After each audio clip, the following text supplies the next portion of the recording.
ingin menginformasikan pajak tentang BPH, BB dan Bea Materai. Sebelumnya perkenalkan nama saya Muhammad Idris dari Terus kita dengan NIM 6444 1205. Saya tidak hanya sendiri, saya ditemani oleh rekan-rekan saya. Nama saya Jepani Marensis menjadi dengan NIM 644184. Saya Muhammad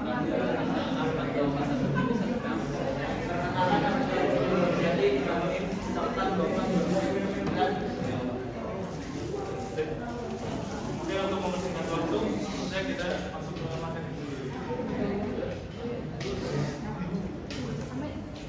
Pertama, pendahuluan. Baik BPHTB maupun Bea Materai memiliki peranan strategis dalam sistem perpajakan Indonesia. BPHTB memberikan kontribusi langsung terhadap pendapatan daerah, sementara Bea Materai menjadi salah satu sumber penerimaan negara. Non pajak yang stabil dan berkesinambungan.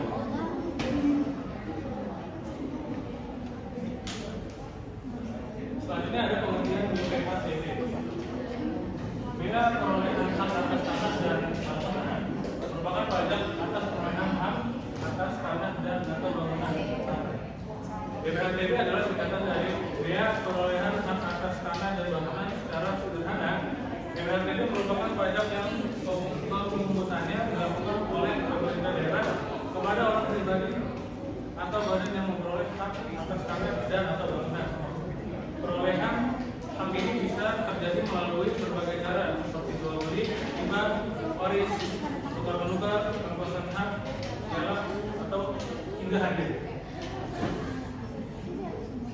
Nah, di sini ada dasar hukumnya. Menurut Undang-Undang Nomor 21 Tahun 1997 yang telah dibuat dengan Undang-Undang Nomor 26 2000, BPHTB diterapkan atas setiap perolehan hak seperti jual beli, tukar menukar, hibah, warisan, dan untuk peralihan hak lainnya.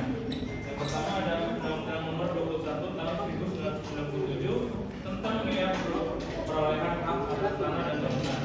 Yang kedua, Undang-Undang Nomor 20 Tahun 2000 tentang perubahan atas Undang-Undang Nomor 21 Tahun 1997. Yang ketiga ada Undang-Undang Nomor 28 Tahun 2009 tentang pajak daerah dan retribusi daerah, serta Peraturan Menteri Keuangan atau PMK Nomor 111 garis miring PMK poin 03 2010 tentang tata cara penentuan nilai perolehan objek pajak tidak kena pajak atau NPOP-TKP. Objek, subjek dan peran. Objek BPHTB mencakup perolehan atas tanah dan atau bangunan dengan subjek pajak orang pribadi atau badan penerima hak. Tarif BPHTB sebesar 5% dari NPOP setelah dikurangi NPOP-TKP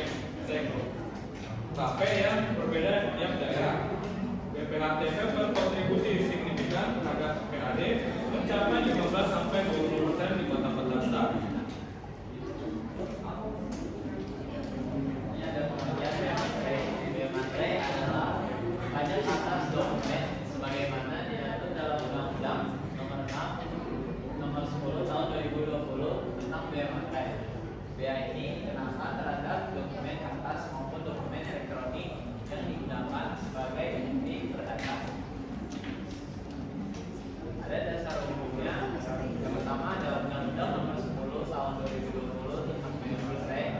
Yang kedua ada Peraturan Menteri Keuangan Nomor 4 garis miring PMK 2.03 garis miring 2021 tentang pelaksanaan Bea Materai.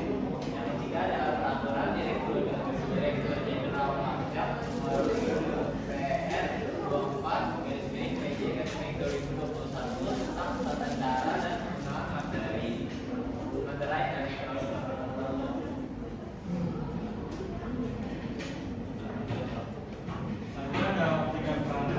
Objek dari Bea Materai sendiri adalah dokumen sekali alat bukti perdata termasuk dokumen elektronik dengan subjek pada pihaknya menerima atau mendatangi dokumen.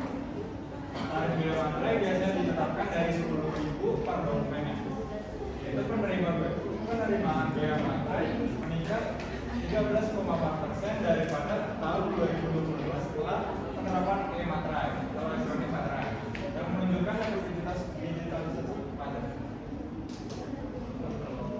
Analisis dan perbandingan secara substansi BPHTB dan bea materai memiliki kesamaan sebagai pajak atas peristiwa hukum tertentu atau perolehan hak atau pembuatan dokumen hukum. Namun perbedaan utama terletak pada lingkup penerapan dan kewenangan dan pemungutan. Yang pertama, BPHTB dipungut oleh pemerintah daerah sebagai bagian dari pajak daerah, sedangkan bea materai dipungut oleh pemerintah pusat melalui Direktorat Jenderal Pajak. Keduanya sama-sama berperan penting dalam menjaga keseimbangan fiskal antara pusat dan daerah, serta memiliki pembangunan berkelanjutan.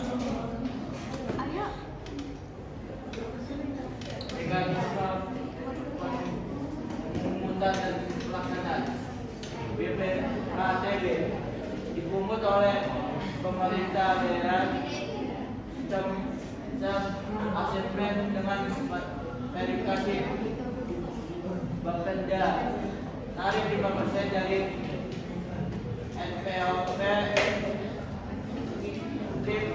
NPOP TKP harus luas sebelum proses kali sama oleh PPAT. Sebagai daerah sudah berbasis OTN, bea materai diatur UU nomor 10 tahun 2020 dikenakan pada dokumen kertas dan elektronik. Dipungut saat dokumen dibuat atau ditandatangani. Berlaku e-materai untuk efisiensi dan pencegahan pemalsuan. Peran dan kontribusi terhadap negara dan daerah. BPHTB berperan sebagai sumber pendapatan asli daerah. PAD yang mencatat kontribusi seperti di Kabupaten Sumedang yang bersama PBB SP2 menyumbang hingga 96,5%. PAD sementara bea materai terbukti meningkatkan penerimaan negara melalui penerapan e-materai yang menaikkan penerimaan sebesar 13,4%.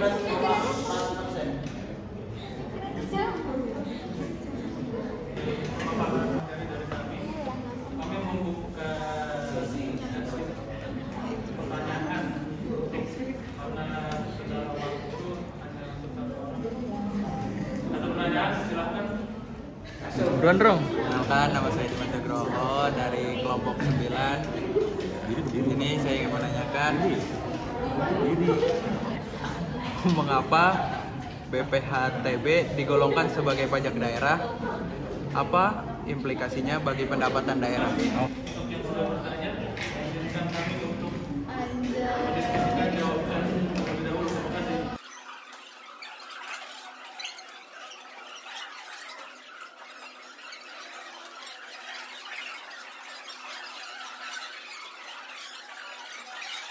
Saya akan menjawab pertanyaan dari Dimas dengan pertanyaan mengapa BPHTB digolongkan sebagai pajak daerah? Apa implikasinya bagi pendapatan daerah? BPHTB digolongkan sebagai pajak daerah karena yang pertama, kewenangan pemungutannya diserahkan kepada pemerintah daerah. Yang kedua, hal ini diatur sejak berlakunya Undang-Undang Nomor 28 Tahun 2009 tentang pajak daerah dan retribusi daerah atau PDRD. Yang ketiga, objek BPHTB kota, hutan, dan bangunan bersifat lokal, berada dalam wilayah administrasi daerah tertentu sehingga dapat lebih tepat dikelola oleh daerah. Yang keempat, pemerintah daerah dianggap lebih mengetahui kondisi nilai tanah dan aktivitas transaksi properti di wilayahnya. Nah, singkatnya karena objeknya lokal dan pengelolaannya lebih efektif jika dilakukan oleh daerah, maka BPHTB dijadikan pajak daerah. Bagaimana nih Mas? Sudah puas kesimpulannya? objeknya lokal dan pengelolaannya lebih efektif jika dilakukan oleh daerah. Makanya BPHTP dijadikan pajak daerah.